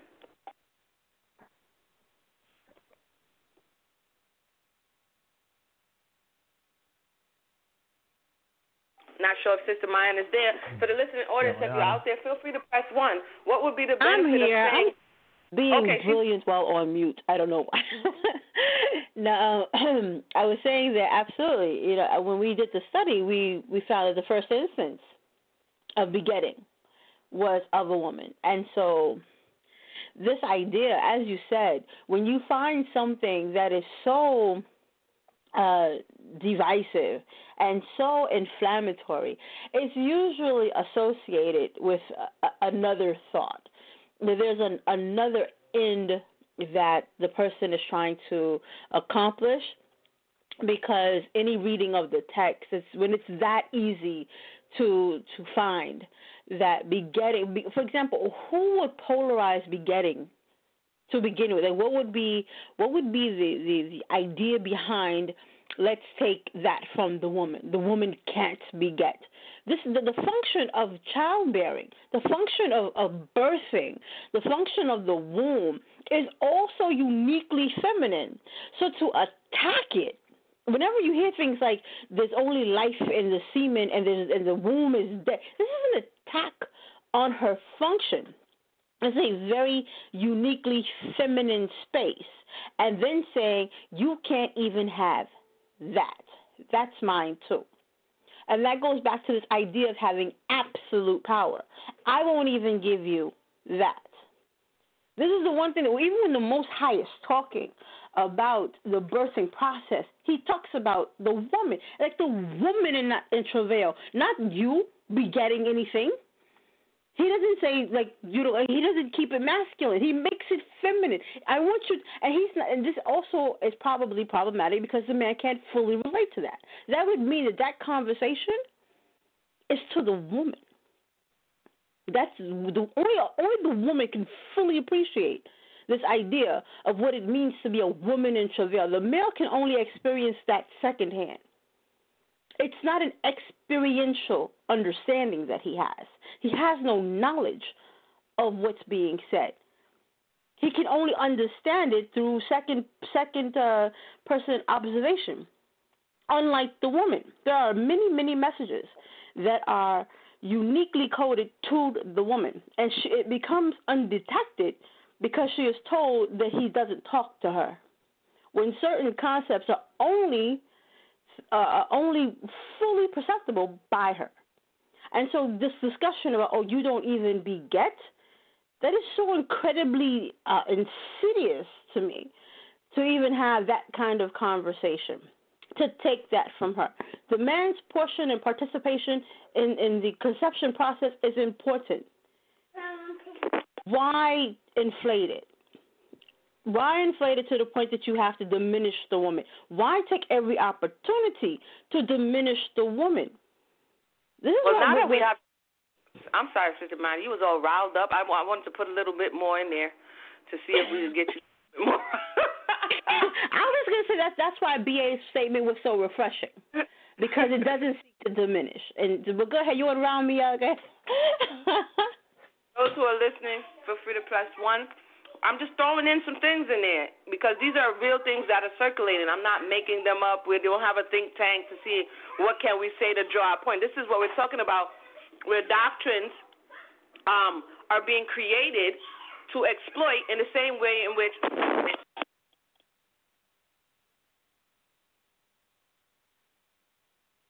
sorry about that. Doctrines are be created in the same way in which, the sons of Belial in the case of Eli and in other spaces, like give it to me or else I'm going to take it by force. Bow down to me, submit to me or else I'm going to take it by force. Or I'm going to forcibly manipulate you. I'm going to make religion outside of Torah and make a religion and suppress you with it. These are the things that are happening. So another one that comes to the forefront of the mind is you cannot pray. You cannot pray out of man. Correct. I'm going to breathe. See. There's a thought floating around in different spaces that you, the female who's trying to cry, I don't know why, you need to stop. You're not even allowed to pray because the Creator doesn't hear you. Right. Your thoughts. Well, I'm gonna leave that to BA and then I'll take it. Is BA okay, there? sis, what's the question? I'm here, and I apologize. I was active in the household, man, with the baby. So most definitely, just bring me up to speed real quick. About the family here. Hello? Yeah, the question was, have you heard about the woman not having the ability to pray, that she can't pray, the Most High doesn't hear her, so the woman doesn't have a direct line of prayer to the Most High. That's something that she has to do by proxy with the man. Okay, this is what I have heard in Israel. I've been in Israel long enough to where I've heard some crazy stuff. There is a doctrine that I have heard, that I personally have experienced, that a lot of men make their women, well, they say you can't pray unless your head is covered. The Most High won't hear you if your head is not covered. So when I hear things like that, I always go back to the beginning. I say, well, we have Adam and Eve. They were created naked. If that is the case, we have to assume that the Most High was willing to hear and communicate with these two individuals, especially Eve. Was her head covered then? But this is not talking about the physical head covering, but rather the man being that covering. I guess an argument could be that Eve had Adam. And so that's what the man is saying, that the woman doesn't have access where there is no man. Yeah, I hear that. I hear your point. But I'm hearing literally that a woman cannot pray unless she has a cloth on her head. I think that's an interesting point. We could probably address that also. But just to address the point on the table, what are your thoughts on the woman can't speak to the Most High if she doesn't have a man around? Okay, now I disagree with that entirely because this is still a human being. And the reason why a lot of brothers say that a woman cannot address the Most High unless her husband is present or a man is not around her is because they still don't understand the concept of rule. They don't understand the concept of space, like we talked about earlier, the function of the sisters and the function of the brothers. When brothers are telling sisters that, then we understand that the brother or whoever's telling them that, they don't have a blue in the hell clue of what they're talking about when it comes to how the Most High operates. The Most High does not operate. He's not bound to a personal view, because that to me sounds like a personal interpretation or a private interpretation rather. So when a man says a woman can't speak or she can't pray or address the Most High unless he's present, that's not found in the scriptures, because we find plenty of examples where the Most High did speak to women without the permission of a male. Okay. I don't know if Emunah is back yet. She's not here. Yeah. Emunah's not here. There she goes. I do apologize if I kind of was not up to speed on some of the questions. I was dealing with my little one You know how that can be sometimes, so I do apologize. No, you did great. You did great. We all have little ones. We're all about the family here, right, Emunah? Indeed, as I put you guys on hold to deal with these ones here. So Mayanah, did you want to chime in on that thought, or is it sufficient for the audience to see that as you encounter these conversations, it's not just today? Because some people are like, oh man, I can't. It's just they can't get it together. It's to show you that this behavior has traveled down through time, and unless we get a handle on the root, it will continue to pop up, from generation to generation. And I kind of wanted to go back a little bit to what Sister Mayanah spoke about this decline in mentality when we saw those in priestly or powerful positions begin to corrupt themselves. That was the decline to where we don't want responsibility for our actions, just give it to him. And so we could blame him, we could praise this individual, which is a king like all the other nations. If something goes, we can see him, we can blame him, or we can praise him. And so that is very interesting to think about. Did you want to add anything to that, Sister Mayanah? That is very interesting to think about in that specific space. We did see a bit of it at the mountain, Mount Sinai, when the people were not right within themselves, and so they wanted Moshe to go because they were concerned. They said, let the Most High not speak to us lest we blah, blah, blah. And so there's the same thought of not readying yourself, not purging yourself, not preparing yourself to be in the presence of the Creator. And because we as a people aim low, then this is where we get into this idol worship or exalting other people, because we haven't elevated to the space of what the Most High created us for. We see them doing it in Judges. I believe they tried to do that to Gideon, and we see them doing it also in Isaiah 3 when the men are like, you have bread, you have whatever, and, why don't you come and rule in my household? These are men asking other men to rule their household. And so we see that happening in Isaiah 3 rather than them seeing that they have been brought low into this condition and perhaps they should be turning their cries to the Creator.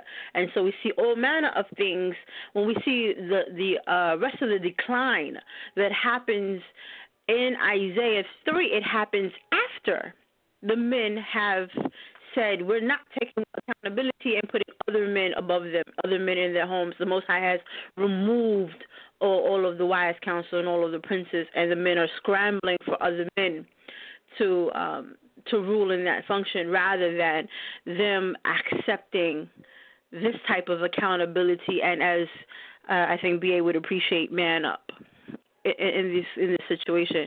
And so when we point out that this is happening, exactly what you described earlier, this idea of it no longer being Legos where we can stack with some degree of security, it's more a game of Jenga where if you have to remove one block, the whole thing could potentially topple. And so there's this very careful extraction or deciding whether or not what Lego, which log to pull, or the tower will come crumbling down, because we don't have that type of secure attachment.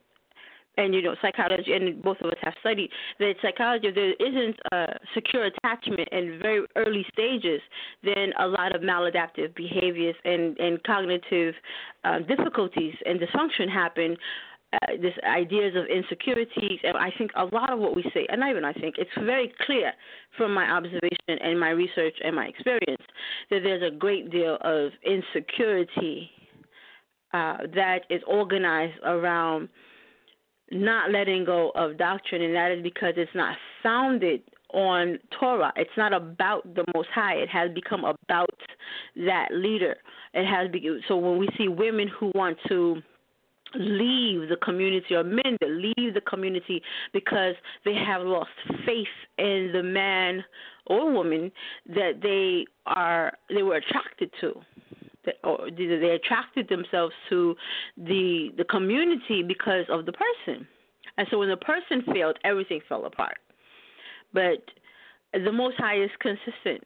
The text is consistent. You cannot blame the text because the text didn't move. The text didn't move. You got caught up in these other things. I want to make one point, and then I'll yield the floor. When Brother Mercy was speaking, he brought about, he looked at what the sons of Eli did in terms of demanding even the raw meat, and before the process was complete. And I spoke earlier about, because we had that kind of mentality in the leadership position, that the laity or the people decided, got into a space where they turned their backs on the Most High and wanted to have the kind of leadership that others had. And so we, in a sense, despised our birthright. The Most High made us who we are so that we could be a light to a particular purpose. And in that moment, we turned our backs on our birthright. And it was reminiscent for me of Esau's approach when Esau returns from hunting, with the only thing that his father asked him to do is bring the venison to prepare it. You know how I like it. Esau had literally groceries with him, but because his brother had prepared pottage, he said, "Give it to me now, lest I faint." And he despised his birthright in that moment, just to have this red pottage. So we have this kind of comparison, follow me if you will, this comparison of the red pottage and the raw meat. And in both instances, there's a despising of the birthright because we don't want to follow the procedure. We don't want to wait. We want what we want, when we want it, the way we want it, because we want it. And there are predictable consequences. Woo! We're not going to belabor this point this evening. BA's baby over there acting up. These days keep coming. Mommy, can I do that? So we're not going to belabor the point. It kind of is what it is. I'm used to it by now. We should be used to it. When we come with these heavy-hitting topics that call for accountability, kind of get quiet. You know what I mean? It's quiet. We hear a bit of crickets, but it's all good because we've put it out there, hopefully in love. We haven't jumped up and down on anyone, but we have to be able to reprove. We have to be able to call concern to what we're seeing and what we're hearing. So because there's another space, I believe it's in Ezekiel, that's one of my, it just always sticks to me. You have some scripts that just stick with you. And when there was wickedness going on, and if I'm not mistaken, it's the time in Ezekiel, and the Most High is like, son of man, come here. I got something to show you. You know what I mean? And take up Ezekiel in the spirit and showing him all these things. And then, if I'm not mistaken, there's a command given to put a mark on the forehead of all them that cry and sigh for the unrighteousness that is done. See, when you see unrighteousness, you can't just silently be upset about it. Like, oh man, that was unrighteous. In some degree, in some way, you have to show that I'm not with that unrighteousness. I'm not down. I'm not co-signing because and I believe we spoke about it before, about being an accomplice. When we see and don't say, when we turn the other way, when we allow, this is how the judgments of the Most High is not brought forth in the earth. And this is how wickedness continues because there's nothing's going to happen. I mean, what are you going to do? You understand what I'm saying? And so we have a social responsibility, if not for those who are coming, to let them know, hey, this is a slippery road. You know what I mean? And so pay attention. Their assumptions, go ahead and put those to the side. I need you to, be wise. Open your eyes up. You understand? And continue to seek for truth. There's people you're going to stop with. They're going to teach you for a day. There's people who's going to teach you for a month. There's people who are going to teach you for years. But understand your teacher, your leader is not the creator. And they're not infallible, you see. And so when we don't worship people and exalt them to statuses where you bow down when they come to your town, then we kind of safeguard ourselves against the errors, the errant doctrines, and being captive. I've heard people in other communities rejoice and say, wow, you got out of there? Wow. And they're like, wow, I'm glad you walked away from the Torah. And I'm sitting here scratching my head like, what? You have people rejoicing because of their thought process of what others have projected to the world that keeping Torah looks like. That's a problem. Any closing words? Feel free to share. Yo, is it okay to speak, or are you going to go to the callers? No, you can go ahead. I don't think. Let me check on Sal. Sal, do we have any callers on the line?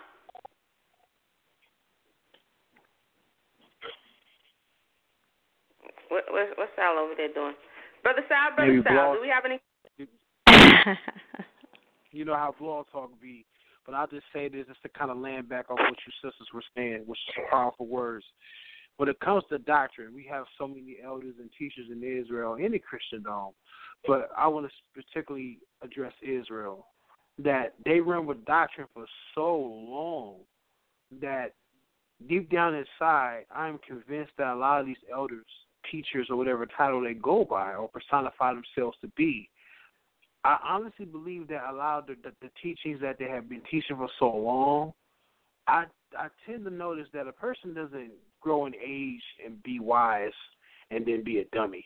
After a while, somebody with enough sense can realize what they've been teaching to see if it's an error. But I think it's more of a pride thing, because if they can go back and admit that they were in error, then we have to also re-examine every other thing we've been taught.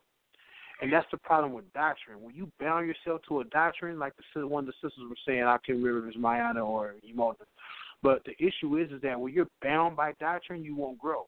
There's no growth. You can only go so far. And that's one thing about Christendom. For us who were in Christendom, we only went so far. And then we left the churches, we went into the camps. And the camps were a little bit more edifying, but eventually after a while, it got kind of boring. It got old, because all of a sudden we're no different from the churches. We're bound by doctrine. And the Most High said that no building can contain him. No physical place can hold him. And the thing, and I keep repeating this, and I tend to notice that people fail to realize this, but it also goes with doctrine. The Most High is not bound to a doctrine. He's not bound to your elder or your rabbi or your moray or your teacher's personal view. And this is what I'm noticing when it comes to doctrine. When people have to come out and admit that a doctrine is false or there is an error, then there's an error within the teaching, then you have to go back and you have to examine the whole foundation of the teaching or what the teacher has brought out. And I fall back. Thank you so much for that. That's the baby giving her closing thoughts. Sister Mayanah, what are your closing thoughts? I think that for me, that we can end this session, and I will bring it up again next week when we look into the doctrines of demons and how some of these things are corrupting the seed of Israel. For me, I would say that because we're very invested in how we look, those of us who have time in, who've put in the time in the culture, and possibly have collected a bit of influence, there's a concern that we will lose our constituency if we're honest about our fallibility. And I was actually on a thread earlier today with Divine Prospect, and one of the things that he and I agreed on, and there's always that moment when we agree on something, we were agreeing on the fact that it's important for the person to study on their own and not to be invested in us as the ones that's presenting the information, but become invested in the information, to interrogate and unpack the information, to have a personal relationship with that information. And the context of this conversation, and I think that it's germane to the topic, is there was a very young sister. She, according to her, she's doing the truth, and she was reaching out, and for information, and she wanted an instructor. She was on fire for the word. She wanted to know the truth, and so there was myself, and there was Divine. And what I found commendable, and I told him so, what I found commendable was that he said, inbox me and I will give you resources. He didn't say, inbox me, I will give you my number and I will be your teacher, you will be my person. He said, I'll give you resources. And for me, that's commendable because very often, as I told him, very often what the man will do is he will not allow the woman to develop a relationship with the material or the relationship with her power, and in the very unique and feminine way that she has to do so. Instead, the man will go immediately into discipleship with her. And what this does is that this type of relationship can many times be very overwhelming. The masculine energy of the moray will overshadow the very necessary feminine relationship and feminine growth that the woman has to have with her power, and so she can develop in her own way. Consequently, what we find is that women who get sucked into discipleship in this way begin to emulate and approach Hebrew apologetics in a masculine way. She's going to emulate what she got absorbed by. She's not given an opportunity to spend any time with the material. And we find that a lot of the times it's a very positioned teaching. If the moray is dealing with something. And sometimes we find that, or if we have some kind of recycled, very bad information, some of this information that comes through as viable or powerful is only feeding off the strength of repetition and rhetoric. What it has is longevity, not veracity. And there's a difference between being able to be verified, having veracity or having truth, which is what veracity means, and having longevity, which just means it's been around a while.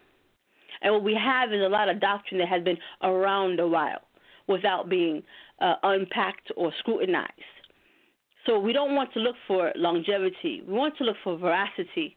Everything that sounds good and has the applause or the laugh track isn't necessarily the show you need to sign up for. And I think that I'll end with that and pick it up again next week.